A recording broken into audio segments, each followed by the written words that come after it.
കൃത്യം ചെയ്ത് നിങ്ങൾ ഒറ്റയ്ക്കല്ല, നിങ്ങൾക്കൊരു സഹായി ഉണ്ടായിരുന്നു. ഇത്രയും തുറന്നു പറഞ്ഞ സ്ഥിതിക്ക് കൂടെ ഉണ്ടായിരുന്നത് ആരാന്ന് കൂടി പറയുന്നല്ലേ നല്ലത്. ഇല്ല, എന്റെ ഒപ്പം ആരും ഉണ്ടായിരുന്നില്ല.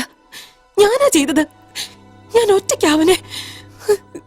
ഓക്കെ, ആ ഫോട്ടോസ് നെഗറ്റീവ് എന്ത് ചെയ്തു? രാത്രി തന്നെ ഞാനതൊക്കെ കത്തിച്ചു കളഞ്ഞു. നിങ്ങൾ കൊണ്ടുപോയ 10 ലക്ഷം രൂപ തിരിച്ചെടുത്തോ? ഇല്ല, ആ നേരത്ത് അങ്ങനെയൊന്നും തോന്നിയില്ല. എക്സ്ക്യൂസ് മീ, ഞാൻ അഡ്വക്കേറ്റ് സേതുലക്ഷ്മി, സഞ്ജനയുടെ ലീഗൽ അഡ്വൈസറാണ്. എന്തായി സാറിന്റെ ചോദ്യം ചെയ്യൽ? സഞ്ജനെ കൊണ്ട് കുറ്റമെല്ലാം സമ്മതിപ്പിച്ചോ?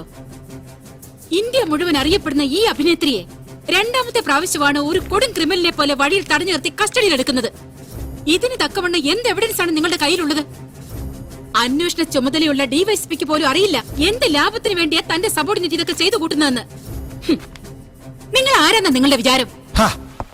ചൂടാവാതെ മേഡം, എന്താ പ്രശ്നം പറ. പറയാം. അതിനു മുമ്പ് നിങ്ങളുടെ മുഖത്ത് നോക്കി 4 വർത്തമാനം പറയണമെന്നുണ്ടായിരുന്നു. സഞ്ജനയുടെ മുൻകൂർ ജാമ്യം ഇത് കിട്ടാനൊരല്പം വൈകി. അല്ലായിരുന്നെങ്കിൽ ഇവിടെ നിങ്ങളുടെ മുൻപിൽ ഈ കുട്ടിക്ക് നാണം കെട്ട് നിൽക്കേണ്ടി വരില്ലായിരുന്നു. ഇത് വാങ്ങി ഇവിടെ ഇറക്കി വിടണം മിസ്റ്റർ. മുൻകൂർ ജാമ്യം മേഡത്തിന്റെ കൈ തന്നെ ഇരിക്കട്ടെ. ഇത് വാങ്ങണോ വേണ്ടോ എന്ന് തീരുമാനിക്കുന്ന മുമ്പ് ഞാൻ എന്റെ ചെറിയ ശീലം പറയാം. എന്നോട് 4 വർത്താനം പറയുന്നവരോട് ഞാൻ തിരിച്ചെട്ടു പറയും. മുമ്പിൽ വന്ന് നിൽക്കുന്ന ഒരു സ്ത്രീരൂപം പോലെ ആയതുകൊണ്ട് ഒരു ചെറിയ റിഡക്ഷൻ ഞാൻ 6 പറയുന്നുള്ളൂ. സിനിമാ നടി സഞ്ജനയ്ക്കും അഡ്വക്കേറ്റ് സേതുലക്ഷ്മിക്കും ഒരു നേരം മക്കൾക്ക് ആഹാരത്തിന് വേണ്ടി പീഡികത്തിണയിൽ ഇരട്ടിൽ ശരീരം വിൽക്കുന്ന പൊടിയാടി സരസുനും ഒരു ഒരൊറ്റ നിയമം. അത് ക്രിമിനലാണെന്ന് തോന്നിയാൽ സത്യം കൈകാര്യം ചെയ്യുന്ന ഒരേ രീതിയിലാ. വേണ്ടി വന്നാൽ മേഡത്തിന്റെ കയ്യിലേക്ക് മുൻകൂർ ജാമ്യം കീറി കാറ്റി പറത്തിട്ട് എനിക്ക് കുട്ടി വേണമെങ്കിൽ കോടതിയിൽ ഹാജരാക്കാം. കാരണം കൊല ചെയ്തത് ഈ കുട്ടിയാണെന്ന് സമ്മതിച്ചു. അപ്പൊ ഞാൻ എന്താ ചെയ്യാ? നിന്ന് വാചകടിച്ച് കഥ സാധനത്തിനും കൊണ്ടുപോ. ഞാൻ ഈ പെൺകുട്ടി അറസ്റ്റ് ചെയ്തിട്ടില്ല. കിത്തന കരം പെട്ടി എന്തോ കുട്ടിക്ക് കാര്യം പെട്ടി കിട്ടിന്ന് പൊട്ടിച്ച് അഡ്വക്കേറ്റിന് അണ്ണാക്കിലേക്ക് ഒഴിച്ചോടക്കടാ. തൊണ്ട പറഞ്ഞിരിക്കുക കുടിച്ചടോ. പ്രതി കുറ്റം സമ്മതിച്ച സ്ഥിതിക്ക് അവരെ കസ്റ്റഡിയിൽ എടുക്കാതെ കേസ് അന്വേഷണം നീട്ടിക്കൊണ്ടുപോകുന്നത് കഷ്ടമാണ് സാർ. അതുകൊണ്ട് ഡിവൈഎസ്പി എന്നുള്ള നിലയ്ക്ക് സഞ്ജനയെ കസ്റ്റഡിയിൽ എടുക്കാൻ എനിക്ക് അനുവാദം തരണം സാർ.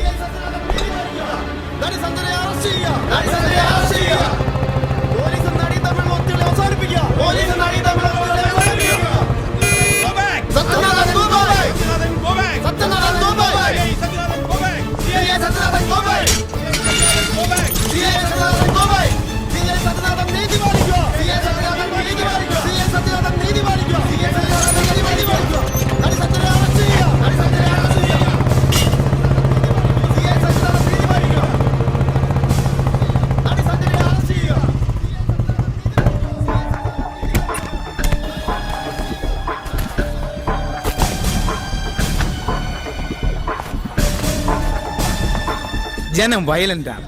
ഇപ്പൊ ആര് ചത്താലും ഏതെങ്കിലും ഒരു പാർട്ടി ഏറ്റെടുക്കല്ലേ. മോളിൽ നിന്നുള്ള ഫോൺ കോൾ കാരണം എന്റെ ചെവി അടഞ്ഞു. എന്ത് എക്സ്പ്ലനേഷനാ സത്യ തനിക്ക് തരാനുള്ളത്? സാർ, പോസ്റ്റ്മോർട്ടം റിപ്പോർട്ട് അനുസരിച്ച് തലയിലേറ്റ മാരകമായ അടിയാണ് മരണകാരണം. അതുകൊണ്ട് തന്നെ സഞ്ജനയ്ക്ക് ഒരു സഹായി ഉണ്ടായിരുന്നതായി നമുക്ക് സംശയിക്കാം. അയാളെ രക്ഷിക്കാൻ അവൾ കുറ്റം സ്വയം ഏറ്റതാവാം. അങ്ങനെയാണെങ്കിൽ പോലും സഞ്ജന വിമൽ റോയ്ക്ക് നൽകിയെന്ന് പറയുന്ന 10 ലക്ഷം ഉറുപ്പിക അവിടെ പോയിന്നറിയില്ല. അതുകൊണ്ട് കൊലപാതകത്തിൽ രണ്ടാമതൊരാൾ കൂടിയുണ്ടെന്നാണ് എന്റെ നിഗമനം. ഹലോ സാർ, ആ കാര്യം തന്നെയാണ് ഞങ്ങൾ ഡിസ്കസ് ചെയ്യുന്നത്. ഇല്ല, നടിയാണെന്നുള്ള യാതൊരു ആനുകൂല്യവും കൊടുക്കുന്നില്ല സാർ. നഗ്നമായ നിയമലംഘനമാണ് CI സത്യനാഥൻ നടത്തിയിരിക്കുന്നത്. കൊലപാതകം ചെയ്തത് നടി സഞ്ജനയാണെന്ന് വ്യക്തമായിട്ടും അവരെ അറസ്റ്റ് ചെയ്യാതിരിക്കുന്നത് ഈ അമ്മയുടെ കണ്ണീരിനോട് കാണിക്കുന്ന അവഹേളനമാണ്. ഇതിങ്ങനെ തുടർന്നു പോകാൻ നമുക്കാവില്ല. ശക്തമായ ഒരു പ്രക്ഷോഭ പരമ്പര തന്നെ തുടങ്ങാൻ ഈ ആക്ഷൻ കൗൺസിൽ തീരുമാനമെടുത്തിരിക്കുകയാണ്. വിമൽ റോയെ കൊന്നത് സഞ്ജനയാണെന്ന് ഉറച്ചു പറയാൻ എന്താ കാരണം? ആക്ച്വലി ആ ചെറുപ്പക്കാരന്റെ കയ്യിൽ സഞ്ജനയുടെ കുറെ വൃത്തികെട്ട ഫോട്ടോസ് ഉണ്ടായിരുന്നു. ഞാൻ കണ്ടതാണത്. സിനിമയിൽ വരുന്നതിന് മുമ്പ് എവിടൊക്കെയോ അഴിഞ്ഞാടി നടന്ന കാലത്തുള്ളത്. അത് കൈക്കലാക്കാൻ വേണ്ടി അവൾ അവരെ തട്ടിയത് തന്നെ ഉറപ്പാ. പോലീസ് ഓഫീസർ എന്നോട് ചോദിച്ചപ്പോ ഞാൻ ഇതൊക്കെ അയാളോട് പറഞ്ഞതാ. പിന്നെന്താ അറസ്റ്റ് ചെയ്യാത്തെന്ന് ചോദിച്ചു കഴിഞ്ഞാ എനിക്കറിയില്ല. എന്തെങ്കിലും അഡ്ജസ്റ്റ്മെന്റ് കാണും.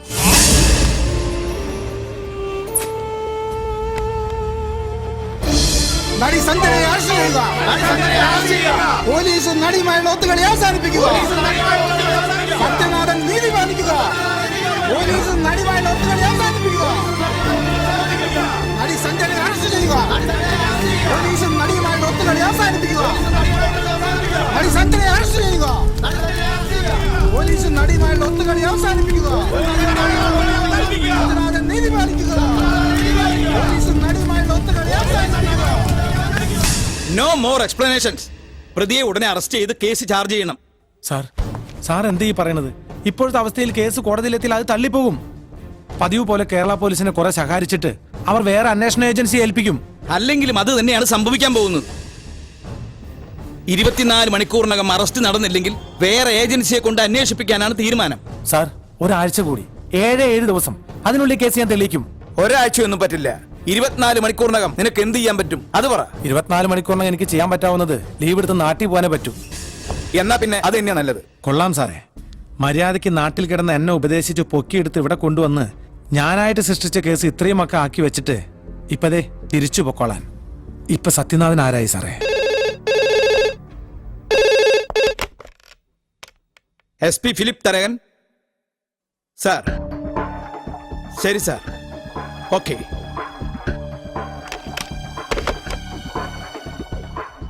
കേസ് CBIക്ക് വിട്ടുന്നു.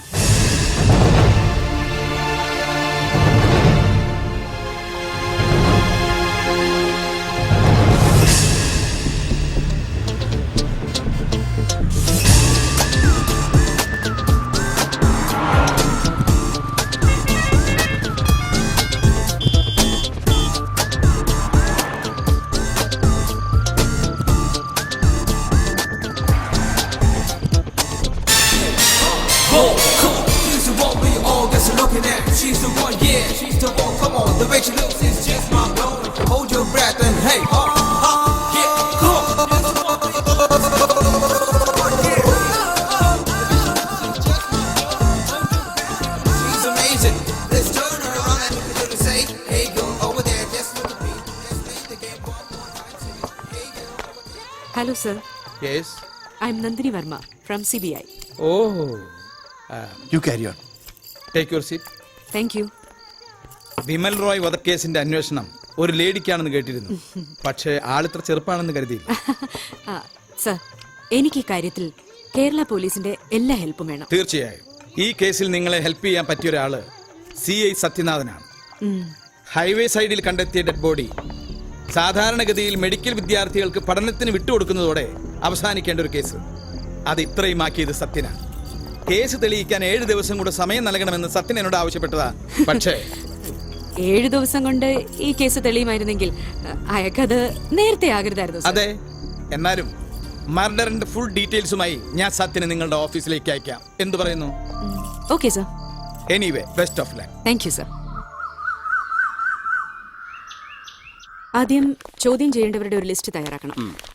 സഞ്ജനയിൽ നിന്ന് തന്നെ നമുക്ക് തുടങ്ങാം. വാവ്, ഗ്രാൻഡ് ആയല്ലോ നമ്മുടെ താൽക്കാലിക ഓഫീസ്. മുകളിൽ താമസം, താഴെ office. Great. May coming? Yes. I am Sathyanathan.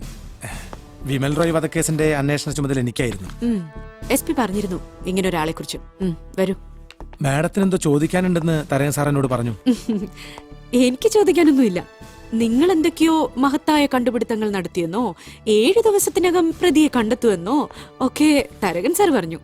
അതെന്താണെന്നറിയാൻ വരാൻ പറഞ്ഞതാ. മഹത്തായ കണ്ടുപിടുത്തങ്ങളൊന്നുമില്ല മാഡം, ചില സംശയങ്ങൾ. അതൊന്ന് ക്ലിയർ ചെയ്താൽ യഥാർത്ഥ കുറ്റവാളിയെ കണ്ടെത്താൻ കഴിയുമെന്ന എന്റെ വിശ്വാസം. ഓ, സംശയങ്ങളും വിശ്വാസങ്ങളും.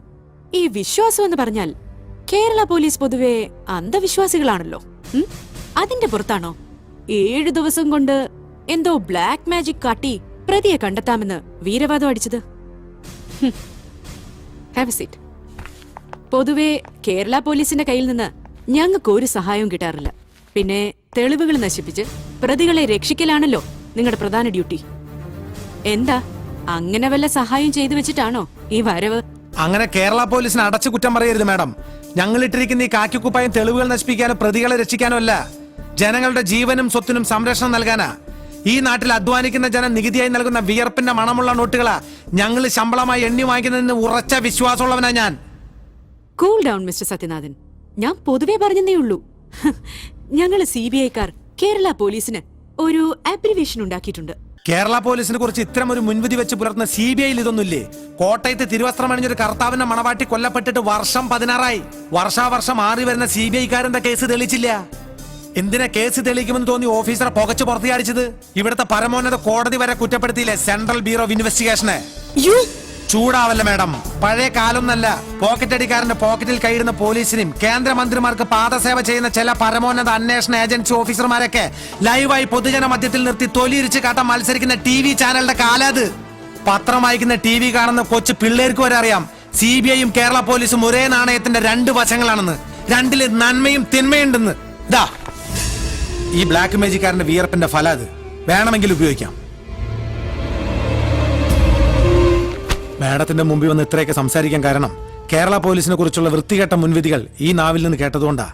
ഈ കാക്കിക്കുപ്പായത്തിന്റെ അഭിമാനം സംരക്ഷിക്കാൻ വേണ്ടി ഞാൻ ഇന്നു മുതൽ ഇതങ്ങ് ഊരിവെക്കുക. ഒരു ലോങ് ലീവ്. എന്നിട്ട് ഡിപ്പാർട്ട്മെന്റിന്റെ മാഡത്തിന്റെ ഒന്നും അനുമതിയില്ലാതെ ഞാനും അന്വേഷിക്കാൻ പോയി ഈ കേസ് യഥാർത്ഥ പ്രതിയെ കണ്ടുപിടിക്കാൻ പറ്റുന്ന ഞാനൊന്ന് നോക്കട്ടെ. നമുക്ക് കാണാം. എല്ലാവരും കാണണമെന്ന് പറയാറുള്ളൂ മാഡം, ആരും കാണിക്കാറില്ല. നമുക്ക് കാത്തിരുന്ന് കാണാം.